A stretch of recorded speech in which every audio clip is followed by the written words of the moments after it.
So we have two people showing up here, both of them fire energy. So fire signs are Aries, Sagittarius, Leo. And they're powerful. So it feels like, it definitely could be, possible love interests that are coming in. But they're in the reverse, so it's a situation where they're not here to really help you out. They're here to teach you a lesson, and a lot of signs are getting that this month. But the situation here is, it's like you have to decide between the two, and it's kind of like deciding, between your fifth choice and your sixth choice, not your first choice. And then we also have the Ace of Staffs here in like a new beginning. And so I feel like these two people are going to be coming in March are actually distracting you from what you need to be focusing on and depleting you and taking away your time and energy and pulling you away from what you should be actually looking at and who you should be looking at. Because here between the Queen of Staffs and the King of Staffs, it's like it's a king and queen, so they're linked, and the link is you. But you feel like you don't have any choice between the two. It's like you can only choose from the two and that's it. And that's not true. In fact, choosing one or the other is not the right choice, actually, because we have the Ace of Staffs up here. And this is a new beginning. This is a new connection with a fire sign, actually. So I actually feel like there's a third choice here. And this third choice is coming up as the Ace of Staffs. Especially with this Three of Swords in reverse, like Three of Swords often has to do with deception, has to do with a third party. And since it's in the reverse, you're not focusing on this third party when you should be. So you actually have three choices popping up, even though you feel like you only have two. And two of them are really cunning and really exciting and funny and hilarious and sensual and just, in your face, fun. But you feel exhausted when you're with them. Like it's exhilarating, but then when they're gone, you're like, depleted. Both of them. But this Ace of Staffs, this third choice over here, makes you feel the opposite. Makes you feel connected. Makes you feel like there's hope, gives you hope, makes you feel hope. But this person isn't appearing as a romantic relationship. They're not offering a romantic relationship to start off with, I think. I think they're, they just want to be around you. And so they're not promising you the moon and the stars like this Queen and King are, even though it's false. But this third party is like, I just want to hang out with you. I just like being with you. You make me happy. And they're not saying relationship, let's move in together, let's get married. They're not saying any of that, while these other two people are.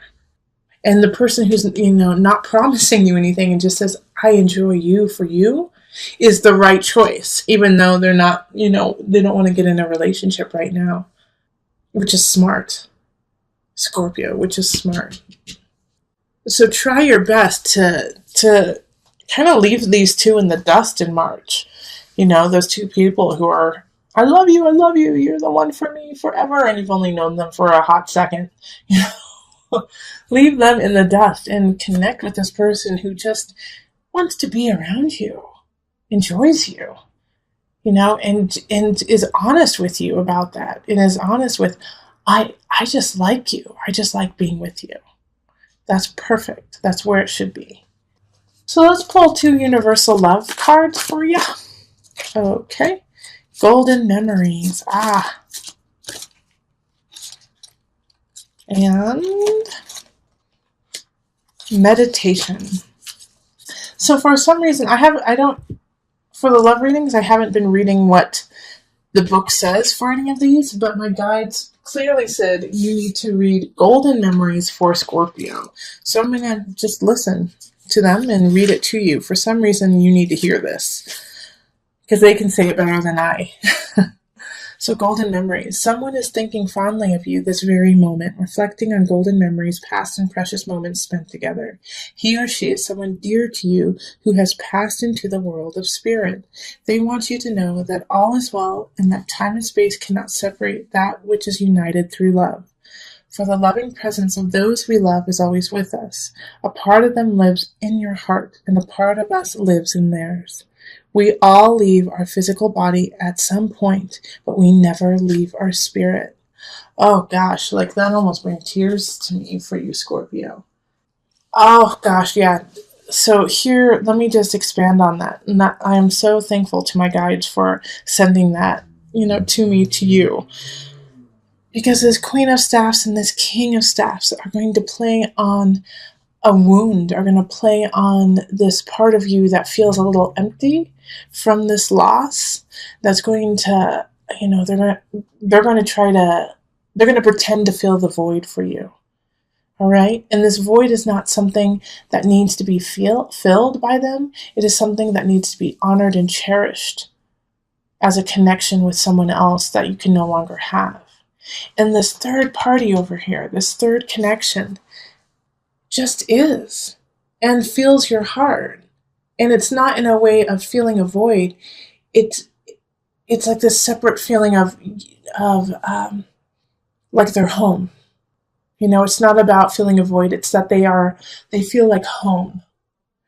So if you feel conflicted, if you feel confused, like that you have no choices, Scorpio, then this is where the meditation comes in. Sit with yourself and sit with your ancestors, sit with your guides, and let them speak to you and hear them. Okay? So let's go on to the couple reading. Hello, my Scorpio couples. How are you? All right, so let's get into this. This is for a Scorpio couple, so at least one of the people should be a Scorpio in order to watch this. All right, so we're going to call in the highest of light, the highest of energy to guide us, calling in the divine. What's going on for my Scorpio couples? What's happening in their realm? So first and foremost, let me just say you are not alone. Looking at this reading, it's very similar to a lot of the other signs, actually. And we are all connected, so that's why.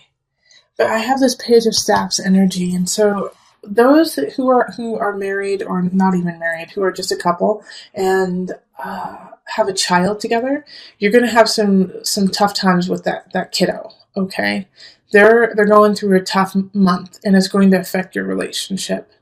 All right. And you're going to blame yourself, of course. You're going to say, what did we do wrong? How come they're not thriving? It must be our fault. We didn't plan right. And you're going to create like this whole thing of it's our fault that our child is going through a huge, transformation. And then you're going to feel kind of like, what do we do now? How are we going to solve this? And the first thing you're going to have to do is stop it. Stop this. Like, what did we do wrong? How can we solve this? And just be present with your child, okay?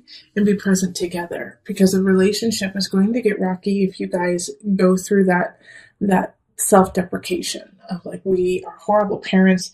Maybe we shouldn't even be together. Obviously, co-parenting together, we're not doing great. But the truth is, no, you just need to relax, okay?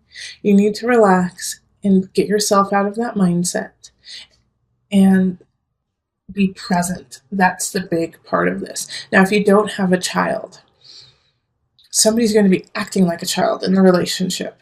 And once again, you have to be present for this, because a Page of Staffs in reverse is receiving a message that is emotionally charged, like that fires you up, that makes you angry, that makes you really anxious. But, just kind of throws you for a loop and makes you kind of go into a tizzy. Or it's a child, a child who is going through like an emotional kind of personal issue that causes them to act out, that causes them to release anger and act out in anger, and maybe even be kind of like a joker in a way and try to cover it through comedy, through acting like a goof, so much so that they put themselves in danger, okay? But with the Wheel of Fortune in reverse, the Wheel of Fortune always is turning. So you have the tools that you need to get through this because you've been through this before. It's just now you're kind of on the downward slope, but that will move back up to the upward slope. But you have to push it there, you know? And the Four of Cups is really, is a reminder to you that you couldn't have done anything about it. There's nothing that you could have done in the past that would have changed what is happening. But the only thing that you really need to recognize too is that how you react to it is up to you. All right, Eight of Swords is warning that you are going to create that prison and create that situation where you are hating on yourself and that you can't get out of it. But you can if you just look up and you have faith in yourself. Because as soon as you stop saying, I can't solve it, and you say, okay, what's the situation? How am I going to take care of this situation? Is when things will start to shift and you'll actually be solving it instead of just making it almost worse. I also have a situation for you, Scorpio partners, that, like, in a way, some of you, I feel like we're hoping to get engaged. We're hoping to get, move in, do something together, and it's not going to happen this month. Four of Staves reversed is really saying that the celebration it's not the time. It's not the time right now. In fact, there might even be gossip of the opposite from friends and family.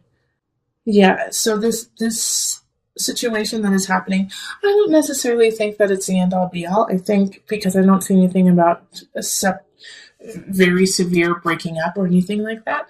I actually see it as for you learning to stop saying, I can't do it, I can't do it, I can't do it, I need help, I need help, I need help, and standing up for what you need and making it happen instead of requesting it from your partner. Because with the Wheel of Fortune in reverse, you got to put some work in, Scorpio. And it could be the opposite too. It could be that your partner needs to put the work in. With the Page of Staffs, it could be them who needs the work, needs to put the work in. Instead of you bailing them out. But there is a definite situation here between the two of you, if one of you is a giver and the other is a receiver, and it often just stays in that dynamic. Yeah, it shifts from time to time, but there's one person who takes more than receives more. And so you have to balance that out, and that's that Wheel of Fortune popping up again. Things are not in balance. Okay, so let's pull the universal love.